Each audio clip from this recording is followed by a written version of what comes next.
Política Impura. Um olhar sobre a semana. Bem-vindos a mais um Política Impura, o último deste mês de janeiro. Começamos por Portugal, como habitualmente. E começamos pelo inquérito à Caixa Geral de Depósitos. Percebemos agora que a Caixa Geral de Depósitos perdeu vários milhões, ainda não se sabe ao certo, aponta-se para 3,3 milhões, entre 2000 e 2015, através de empréstimos ruinosos. Estes empréstimos foram concedidos contra as análises de risco que indicavam que não se devia proceder a empréstimos, sem garantias, por favores e até, pelos vistos, por pressões governamentais. Infelizmente, o Banco de Portugal não foi controlando esses empréstimos como devia. E, pelo contrário, quando se exigiu um ato de transparência, e isso foi correto, uma exigência correta quer do PSD, quer do CDS, se exigiu que os grandes devedores à Caixa Geral de Depósitos fossem tornados públicos, e o governo não foi favorável. De certo modo, o Bloco de Esquerda e o Partido Comunista, estranhamente, seguiram a posição do governo. A ideia é de que isso prejudicava a banca e a Caixa Geral de Depósitos e os negócios públicos. Não prejudica nada, bem pelo contrário, a transparência, sobretudo em casos destes, é boa, quer para a Caixa Geral de Depósitos, sobretudo para o país, que tem de perceber de uma vez por todas quem prejudicou gravemente o país ao ponto de ter de enterrar milhões num banco público. É certo, muitas vezes fala-se de enterrar milhões e não se fala dos milhões que o Estado também já recebeu do banco público. Convém que se diga isto, para não estarmos a confundir, porque muitos daqueles que falam do enterrar milhões se calhar criticavam também o Estado receber milhões. Isto é, preso por ter cão e preso por não ter cão. Agora, aquilo que nós sabemos é que da lista dos maiores devedores à Caixa Geral de Depósitos fazem, nomeadamente, parte uma empresa espanhola, a Artelante, que é uma subsidiária da Laceda, e empresas do Manuel Fino, a Investifino e a Finpro, também empresa do grupo Manuel Fino.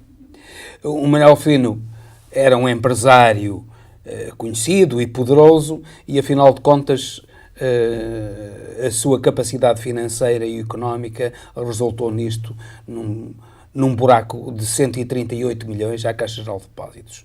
A Área Atlântida, portanto, a Laceda, tem um buraco de 211 milhões. E depois destes está a Fundação Joy Berardo, que tem um buraco de 124 milhões. Mas relativamente a esta fundação, cumpre dizer que há a garantia do conjunto da obra da coleção Berardo, que está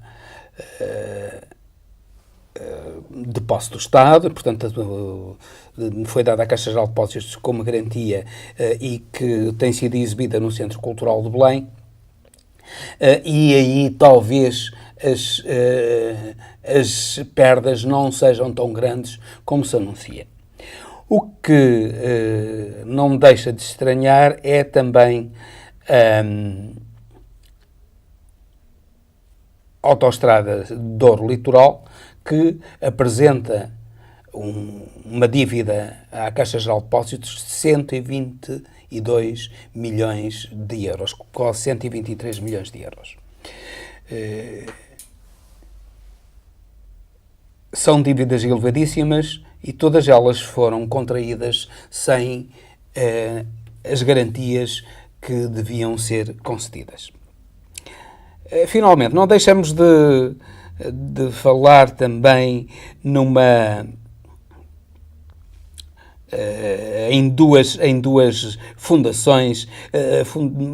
Frequentemente critica-se muito a Fundação Mário Soares por receber algum dinheiro do Estado, mas é curioso, nunca vi ninguém falar da Fundação Horácio Roque.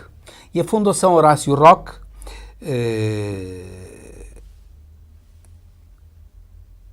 ficou devedora à Caixa Geral de Depósitos de 8.700.000 euros. E ninguém soube falar da Fundação Salvador Caetano, que também é devedora à Caixa Geral de Depósitos. Vá-se lá saber porquê. Claro que nós estranhamos porque é que, afinal de contas, tendo sabido já que estas dívidas à Caixa Geral de Depósitos vinham de há bastantes anos, e tudo isso se sabia em 2011, nomeadamente, quando do governo de Passos Coelho, entre 2011 e 2015 não foi tomada nenhuma medida pelo governo de Passos Coelho no sentido de investigar quem eram os grandes devedores e esclarecer quem eram os responsáveis pelas dívidas que foram contraídas e que tanto prejudicaram a população portuguesa. Efetivamente, tem havido aí um burburinho à volta deste problema e o único responsável de tudo isto parece ser o Armando Vara, que agora está na prisão. Mas porquê é que Passos Coelho, durante os 4 anos do seu governo, não fez nada?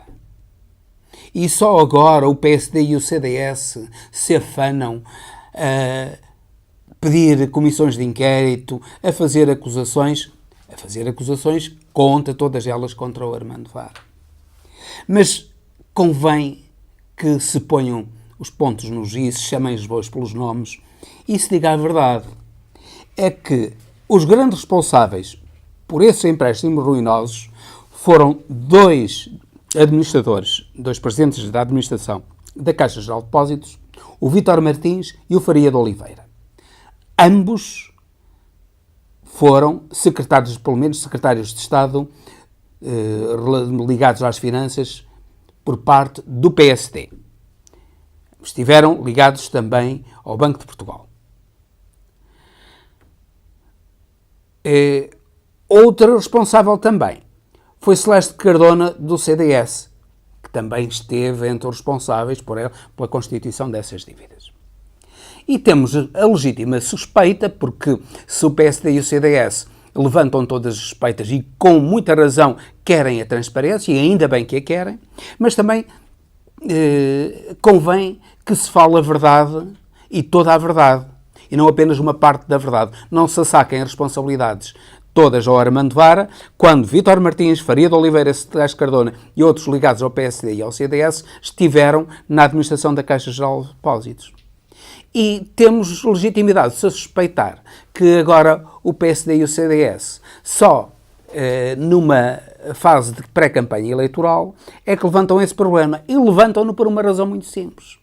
É que os crimes que eventualmente poderão ter sido praticados pelos administradores da Caixa Geral de Depósitos já estão prescritos. Isto é, eles levantam a lebre quando os seus representantes na Caixa Geral de Depósitos, escolhidos pelo PSD e pelo CDS, na Caixa Geral de Depósitos, já estão a salvo de qualquer procedimento criminal. Claro que no meio disto tudo temos sempre a figura tutelar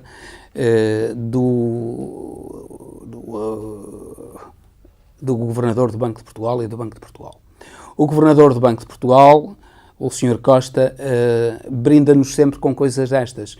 Ele foi também um dos responsáveis por que isto tivesse acontecido. Não só porque falhou a supervisão, mas também porque tem impedido por todos os meios a divulgação do relatório sobre os grandes devedores da Caixa Geral de Depósitos e sobre as responsabilidades na concessão destes empréstimos ruinosos para a Caixa e para o povo português. O governador do Banco de Portugal é altamente responsável por isto e parece continuar na sua postura de encobrimento dos grandes atos lesivos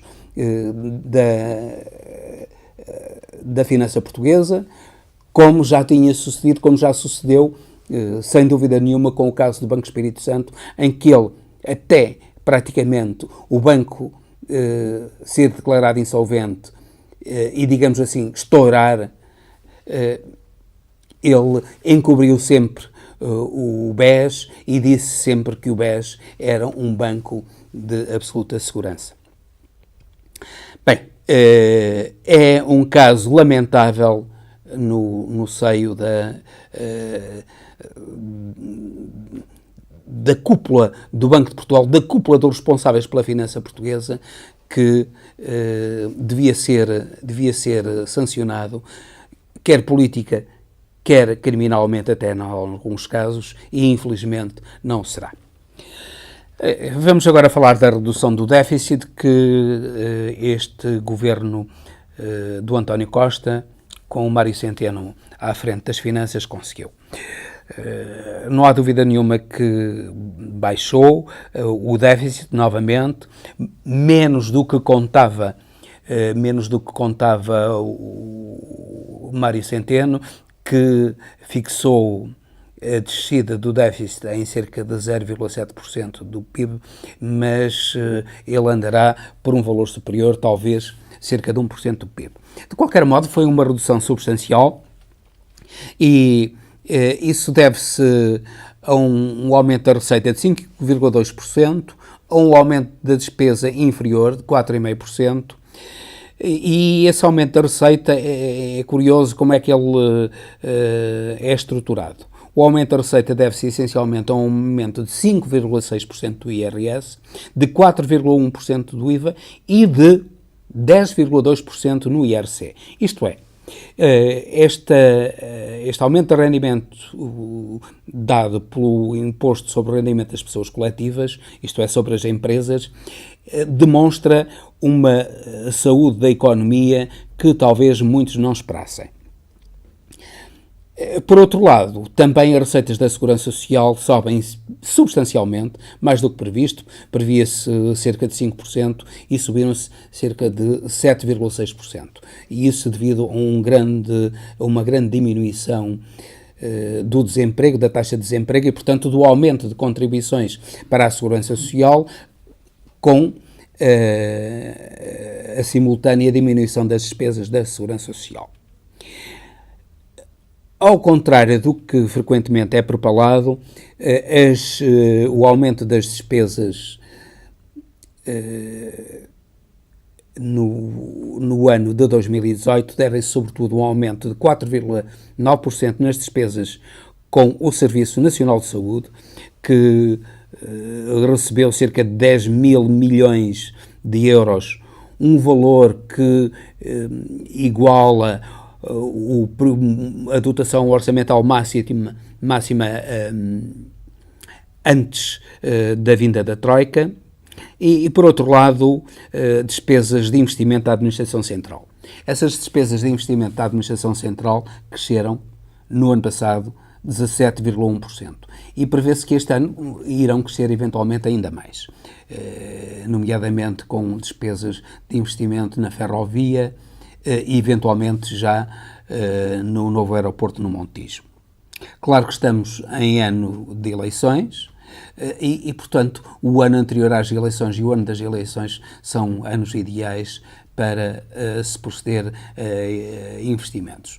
Felizmente, estes investimentos não são investimentos estruturais e, embora tenham como objetivo imediato as eleições, a verdade é que também tem uma enorme vantagem para o país a longo prazo, porque, no fundo, há uma melhoria nas infraestruturas do país, nomeadamente na ferrovia e no aeroporto de Lisboa, que tanto era necessária. Passamos agora para o Brasil, como também de habitualmente. E eu não deixo de falar, em primeiro lugar, e manifestar o meu pesar ao povo brasileiro pela tragédia de Brumadinho que ocorreu hoje. Eu estive em Brumadinho já, conheço Brumadinho, é próximo de Belo Horizonte, uma terra bonita, e parece que o Brasil não aprendeu nada com o desastre de Mariana, que foi ainda há tão pouco tempo. Em 2015 ocorreu o desastre de Mariana, foi também uma barragem que desabou e matou dezenas de pessoas. Agora, temos este caso de Brumadinho, que não se sabe até que ponto ainda vai causar a morte de pessoas. A verdade é que junto a Brumadinho existe um parque belíssimo que eu tive enorme prazer em visitar, que é o Parque de Inhotim, do mais lindo que existe no Brasil e que todos os brasileiros e estrangeiros deviam conhecer. Chama-se Inhotim por uma razão interessante, é que aquilo foi concebido e foi levado a cabo por um inglês a quem chamavam o Sr. Tim, isto é, Inhotim, e então ficou Inhotim. O Parque de Inhotim são umas centenas de hectares cheios de floresta, e a floresta cheia de obras de arte. É um local paradisíaco que foi evacuado. Cerca de 1000 pessoas visitam diariamente Inhotim, estavam lá cerca de 1000 pessoas e o parque foi evacuado. Ainda não se sabe até que ponto é que Inhotim será afetado por este desastre na barragem de Brumadinho. Para além de não se saber o número de mortos que a barragem causou, Brumadinho, o município de Brumadinho tem cerca de 38.000 habitantes e uma boa parte de Brumadinho foi arrasada por este desabar da barragem. Aquilo que nós verificamos é que o Brasil, para além de não ter aprendido nada com Mariana, é um país sem lei. Quem vai para Minas Gerais, antes de aterrar num aeroporto vergonhoso, que é o aeroporto de Belo Horizonte, aquilo que vemos é uma paisagem lunar cheia de crateras, cheia de barragens, de explorações a céu aberto, sem lei, sem o mínimo de segurança e que levam a situações deste género. O Brasil, infelizmente, está cheio disto. Não é só o crime, não é só a corrupção, é o cidadão, são as empresas que violam a lei frontalmente, põem em perigo a vida dos cidadãos frontalmente, põem em perigo ou atentam gravemente contra o equilíbrio ambiental, como é o caso dessas empresas de mineração, nomeadamente de ouro, na zona de Belo Horizonte, em Minas Gerais. Nós vamos pelo Brasil, vamos pelas cidades e encontramos construções privadas no meio da rua, gente que resolve fazer escadas no meio do passeio ou abrir rampas no meio do passeio para as suas casas. Aquilo é um país sem lei.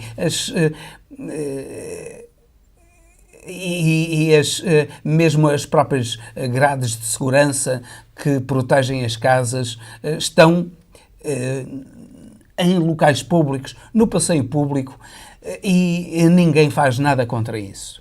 É este Brasil que chega às mãos de Bolsonaro e, infelizmente, que vai não só protelar a solução destes grandes problemas do Brasil, mas os irá agravar. Porque aquilo que Bolsonaro vai fazer, e está a fazer já, é deixar as mãos livres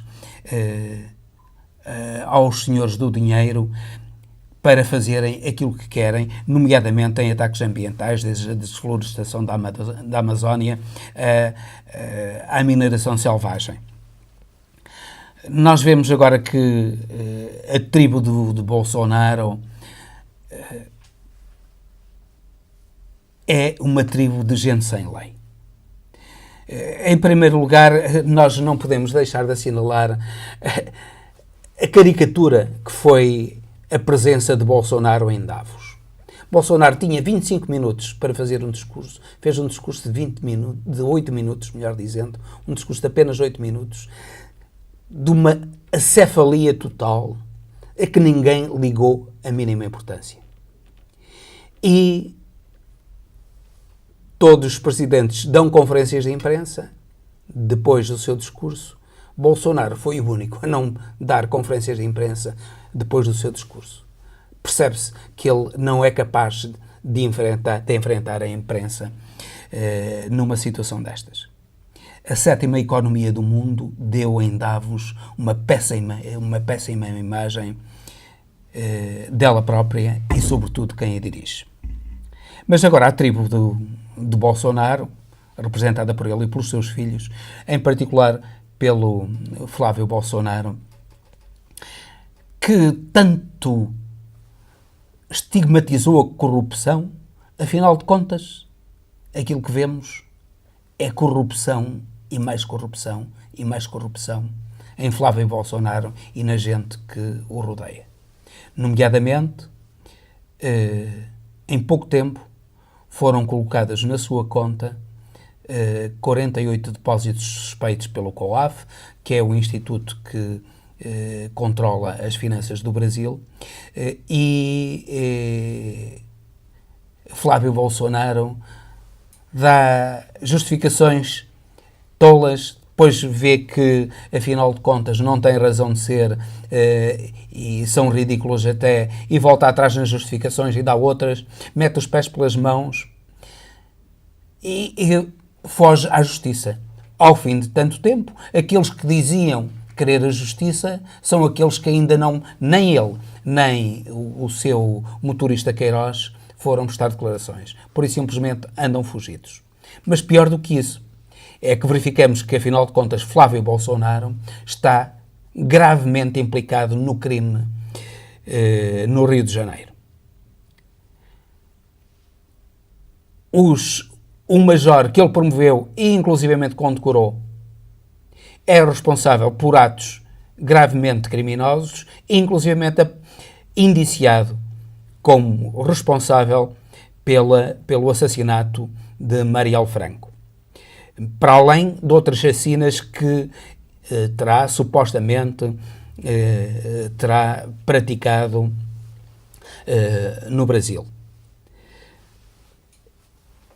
Relativamente a esses criminosos, Flávio Bolsonaro empregou por sua conta a família desses criminosos, demonstrando a proteção que eles têm por parte da tribo do Bolsonaro. Neste momento, o Brasil está já a viver um período terrível. Um período de medo, de sério medo, como só se viveu nos tempos da ditadura militar e algo próximo da ditadura de Pinochet no Chile. O deputado João Willis, um deputado do PSOL, uma das figuras mais importantes da política brasileira e apontado pelo jornal Guardian como um dos políticos mais promissores no Brasil, ameaçado de morte, teve de deixar a Câmara dos Deputados e fugir do Brasil. O terror, neste momento, começa a imperar no Brasil e aquilo que Bolsonaro e Moro prometeram, que foi respeitar a Constituição e as liberdades, estão claramente a ser incumpridos por parte de Moro e Bolsonaro. De Bolsonaro nós já sabíamos, ele sempre se fartou de elogiar a ditadura militar e Pinochet, mas que Moro seja complacente ou até cúmplice de tudo isto, do encobrimento de tudo isto e da proteção de tudo isto, é que é revoltante. Esperamos que Moro fale, que Moro diga alguma coisa sobre a justiça que pretende ver implantada no Brasil. Que Moro force Flávio Bolsonaro e o seu ajudante Queiroz e todos aqueles agentes do crime que se encontram em fuga e que eram comandados pelo Flávio Bolsonaro, que vá atrás deles, que os obrigue a prestar declarações, que obrigue à sua prisão preventiva, como não sucedeu até hoje. Esperamos que Bolsonaro cumpra aquilo que disse, que é de ser um agente da justiça no Brasil. Ou melhor, dizendo que Moro seja um agente da justiça no Brasil, conforme prometeu. Vamos falar, então, também da Venezuela, um país que se encontra em chamas neste momento. A Venezuela parece que uma nação onde assentou o demónio. Um dos países mais ricos do mundo, aliás, como o Brasil, com reservas de petróleo, das maiores reservas de petróleo do mundo, a esmagadora maioria da população sempre viveu na miséria. E ainda hoje continua a viver na miséria porque, infelizmente, tem uma governação que é incapaz de levar a cabo a justiça social que se comprometeu em levar a cabo. E, inclusivamente, defender as liberdades que se comprometeu a defender. Chegamos à conclusão de que, afinal de contas, na Venezuela quase todos são criminosos. Quase todos os políticos são criminosos. Poucos são honestos. Pobre país que tem como políticos à sua frente o Nicolás Maduro e um Juan Guaidó, o líder da oposição. Repare-se, Guaidó autoproclamou-se presidente. Ele era apenas um deputado. A oposição tem a maioria na Câmara dos Deputados. Ele era apenas um deputado. E, como deputado, decidiu ser ele próprio o presidente. Repare-se, era como se alguém aqui na Assembleia da República em Portugal, ou em qualquer país, dissesse: eu sou deputado, mas eu não quero o atual presidente, agora vou ser eu o presidente. Foi isto que sucedeu na Venezuela. Isso demonstra até que ponto é que a Venezuela está ferida de morte por esta gente. E tudo isto é terrível quando os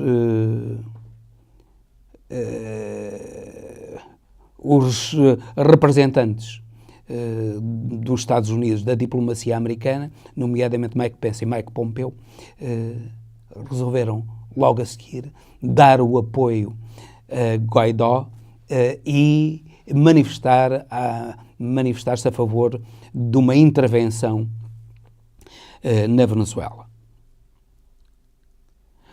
Claro que não é fácil essa intervenção. E não é fácil, desde logo, porque há duas potências que os Estados Unidos não podem ignorar. E o mundo de hoje não é o mundo dos anos 70, em que os Estados Unidos faziam golpes à sua vontade. Hoje, a China, neste momento, é a dona na prática de uma grande parte do petróleo venezuelano. E, como é óbvio, não admite uma intervenção militar que poria em causa os seus interesses. A Rússia, também porque tem apoiado Cuba, e Cuba está intimamente ligada à Venezuela, também, por sua vez, a Rússia não apoia qualquer intervenção militar. Portanto, a intervenção militar que os Estados Unidos pretendem não pode ser levada a cabo. quer o México, quer o Uruguai, fizeram propostas para negociação entre o poder e a oposição. E é bom que essas negociações sejam levadas a cabo para bem do povo venezuelano, porque Maduro tem destruído a Venezuela com uma inflação galopante, com índices de inflação que chegam aos milhões por ano e com uma pobreza extrema, falta de alimentos, sobretudo falta de medicamentos e falta de assistência hospitalar. Maduro, infelizmente, nunca soube negociar, nunca soube lidar com a oposição e socorre-se das Forças Armadas e do Supremo Tribunal de Justiça da Venezuela, que consideram Guaidó um usurpador, e de certo modo é-o, porque a legitimidade dele não é como Presidente da República, eleito por sufrágio universal, como bem ou mal foi Maduro, mas a legitimidade dele é apenas como deputado. Mas a situação a que a Venezuela chegou exige, para bem do povo venezuelano, exige que ambas as partes se ponham à mesa das negociações e decidam ceder para bem do futuro do povo venezuelano que está a passar por momentos de tragédia. Oxalá que o México de López Obrador consiga esse milagre. Finalmente, falamos de Trump e do seu caminho para o fim. Foi preso ontem e hoje foi libertado sob caução Roger Stone, o conselheiro, um grande estratega de toda a campanha eleitoral de Trump, juntamente com Steve Bannon, foi preso por mentir, por cometer inúmeros crimes, em particular mentir à própria justiça. Roger Stone, que começou por dizer que a investigação a Trump era uma caça às bruxas, afinal de contas ele próprio foi caçado. Neste momento, o procurador Robert Mueller já deduziu 100 acusações criminais contra pessoas e empresas, e nomeadamente contra 12 agentes dos serviços secretos russos. O cerco a Trump está-se a apertar. O tempo corre contra ele. E Nancy Pelosi, a líder democrata na Câmara dos Representantes, já disse com clareza que apenas aguarda as conclusões da investigação do procurador Robert Mueller para levar a cabo o impeachment de Donald Trump. Depois de toda a entourage de Trump estar metida neste Russia Gate, não estamos a ver como é que Trump se vai safar no meio da chuva. Que estamos em crer que o fim de Trump se vai aproximar e ele terá o mesmo fim de Nixon, que foi obrigado a demitir-se porque seria sujeito a um impeachment. Talvez Trump seja demasiado teimoso, seja demasiado apegado ao poder e não tenha a lucidez de Nixon. Talvez ele mesmo queira levar o impeachment até ao fim. Vamos ver no que isso vai dar. Mas, em qualquer caso, neste momento, com a prisão de Roger Stone, Trump e os que o rodeiam estão cercados e correm o risco de, a curto prazo, serem indiciados, todos eles como criminosos, já e julgados e condenados, o que não poderia deixar de afetar também Trump. E terminamos hoje por aqui. Despeço-me com amizade. Até ao próximo Política Impura.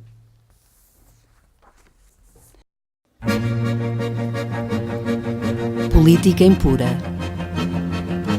Um olhar sobre a semana.